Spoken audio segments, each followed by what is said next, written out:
ರಾಜೀವ್ ಗೌಡ್ರಿಗೆ ಶುಭ ಆಗಲಿ. ಪೋಟಿ ಇಬ್ಬರಿಗೆ ಇರ್ತದೆ, ಪುಟ್ಟು ಆಂಜಿನಪ್ಪ, BN ರವಿಕುಮಾರ್, ಇದು ಸತ್ಯ. ಶಿಡ್ಲಘಟ್ಟ ವಿಧಾನಸಭಾ ಕ್ಷೇತ್ರದಲ್ಲಿ ಕಾಂಗ್ರೆಸ್ ಟಿಕೆಟ್ ವಿಚಾರ ಈಗಿನಿಂದಲೇ ರಾಜಕೀಯ ವಲಯದಲ್ಲಿ ಚರ್ಚೆಗೆ ಗ್ರಾಸವಾಗಿದೆ. 2023ರ ಚುನಾವಣೆಯಲ್ಲಿ ಕಾಂಗ್ರೆಸ್ ಅಭ್ಯರ್ಥಿಯಾಗಿ ಸ್ಪರ್ಧಿಸಿ ಪರಾಜಯಗೊಂಡಿದ್ದ ರಾಜೀವ್ ಗೌಡ ಹಾಗೂ ಹಲವು ವರ್ಷಗಳಿಂದ ಕ್ಷೇತ್ರದಲ್ಲಿ ಸಮಾಜ ಸೇವೆ ಮೂಲಕ ಗುರುತಿಸಿಕೊಂಡಿರುವ ಆಂಜಿನಪ್ಪ ಪುಟ್ಟು ನಡುವೆ ಮುಂದಿನ ಚುನಾವಣೆಯಲ್ಲಿ ಟಿಕೆಟ್ಗಾಗಿ ಪೈಪೋಟಿ ಆರಂಭವಾಗಿದೆ ಎಂಬ ಮಾತುಗಳು ಸಾರ್ವಜನಿಕ ವಲಯದಲ್ಲಿ ಕೇಳಿಬರುತ್ತಿವೆ. ಈ ಚರ್ಚೆಗೆ ಮತ್ತಷ್ಟು ಬಲ ನೀಡುವಂತೆ ಮಾತನಾಡಿದ ಆಂಜಿನಪ್ಪ ಪುಟ್ಟು, ಯಾರು ಏನೇ ಮಾಡಲಿ 2028ರ ವಿಧಾನಸಭಾ ಚುನಾವಣೆಯಲ್ಲಿ ನೇರ ಹಣಾಹಣಿ ನನ್ನ ಹಾಗೂ ಹಾಲಿ ಶಾಸಕ ವಿ ಮುನಿಯಪ್ಪ ರವಿಕುಮಾರ್ ನಡುವೆ ಇರಲಿದೆ.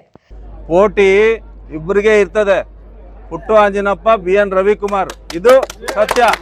ಬೇರೆ ಯಾರಾದರೂ ಅಭ್ಯರ್ಥಿಯಾಗಿ ಸ್ಪರ್ಧಿಸಿದ್ರೆ ಅವರು 3ನೇ ಅಥವಾ 4ನೇ ಸ್ಥಾನಕ್ಕೆ ಸೀಮಿತರಾಗಲಿದ್ದಾರೆ ಅಂತ ಸುದ್ದಿಗಾರರಿಗೆ ತಿಳಿಸಿದ್ದಾರೆ.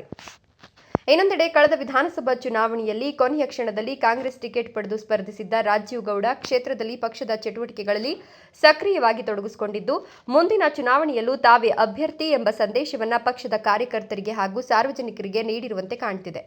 ಅದೇ ವೇಳೆ ಸಮಾಜ ಸೇವೆ ಹಾಗೂ ಜನಸಂಪರ್ಕದ ಮೂಲಕ ಗುರುತಿಸಿಕೊಂಡಿರುವ ಆಂಜಿನಪ್ಪ ಪುಟ್ಟು ಕೂಡ ಕಾಂಗ್ರೆಸ್ ಟಿಕೆಟ್ ಪಡೆಯುವ ವಿಶ್ವಾಸ ವ್ಯಕ್ತಪಡಿಸಿದ್ದು, ಚುನಾವಣೆಗೂ ಇನ್ನೂ ಸಮಯವಿದ್ರೂ ಶಿಡ್ಲಘಟ್ಟ ಕ್ಷೇತ್ರದಲ್ಲಿ ಟಿಕೆಟ್ ರಾಜಕೀಯದ ಚರ್ಚೆ, ರಾಜಕೀಯ ಕಾವು ಹೆಚ್ಚಾಗಿದೆ. ಯಾರಿಗೋ ಒಬ್ಬರಿಗೆ ಮಾಡಿದಾರಲ್ಲ ಏನೋ ಜವಾಬ್ದಾರಿ, ಜನಕ್ಕೆ ಒಳ್ಳೆ ಆಗಂತ ಕೆಲಸ ನಾನು ಮಾಡಲಿ, ರಾಜೀವ್ ಗೌಡ್ರು ಮಾಡಲಿ, ಇನ್ನೊಬ್ರು ಮಾಡಲಿ, ಯಾರು ಮಾಡಿದ್ರು ಜನಪ್ರತಿನಿಧಿಗಳಾಗಂಥವ್ರಿಗೆ ಅದು ಜವಾಬ್ದಾರಿ. ಆ ಜವಾಬ್ದಾರಿನ ಸರಿಯಾದ ರೀತಿಯಲ್ಲಿ ಮಾಡಿದ್ರೆ ಜನನೂ ಸಹ ನಮ್ಮನ್ನು ವಹಿಸ್ತಾರೆ, ಗೌರವಿಸ್ತಾರೆ, ಮುಂದೆ ನಮಗೆ ಗೌರವನೂ ಕೊಡ್ತಾರೆ.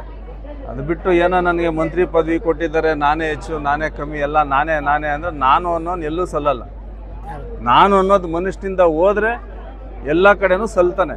ನಾನು ಅನ್ನೋದು ನಾವು ಬಿಡಬೇಕು ಫಸ್ಟು. ಹಂಗಾಗಿ ಅದ್ರ ಬಗ್ಗೆ ನಾನು ಹೆಚ್ಚು ಮಾತಾಡೋಕ್ಕೆ ಹೋಗೋದಿಲ್ಲ. ರಾಜೀವ್ ಗೌಡ್ರಿಗೆ ಶುಭ ಆಗಲಿ.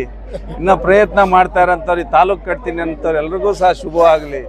ಅದ್ರ ಭಾಗವಾಗಿ ನಾನು ಸಹ ಕೆಲಸ ಮಾಡ್ತಾ ಇದ್ದೀನಿ. ಯಾರ ಶ್ರಮ ಏನಿದೆ ಅಂತೇಳಿ ಜನಕ್ಕೆ ಗೊತ್ತಿರ್ತದೆ, ಜನ ತೀರ್ಮಾನ ಮಾಡ್ತಾರೆ. 28ರಲ್ಲಿ ನೋಡೋಣ.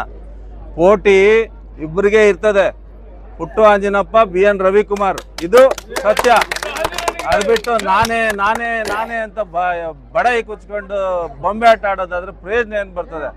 ಎಲ್ಲ ಪಿಕ್ಚರ್ ನೋಡ್ತಾರೆ ಅಷ್ಟೇ. ಪಿಕ್ಚರ್ ನೋಡ್ಬಿಟ್ಟು ಮನೆಗೆ ಹೋಗ್ತಾರೆ. ರಿಸಲ್ಟ್ ಫಲಿತಾಂಶ ಇರೋದಿಲ್ಲ. ಫಲಿತಾಂಶ 3ನೇ ಸ್ಥಾನ 4ನೇ ಸ್ಥಾನ ಆಗ್ತದೆ. ಅದಾಗೋದು ಬೇಡ. ಸೀರಿಯಸ್ ಆಗಿ ನಾವು ರಾಜಕಾರಣ ಮಾಡಬೇಕು.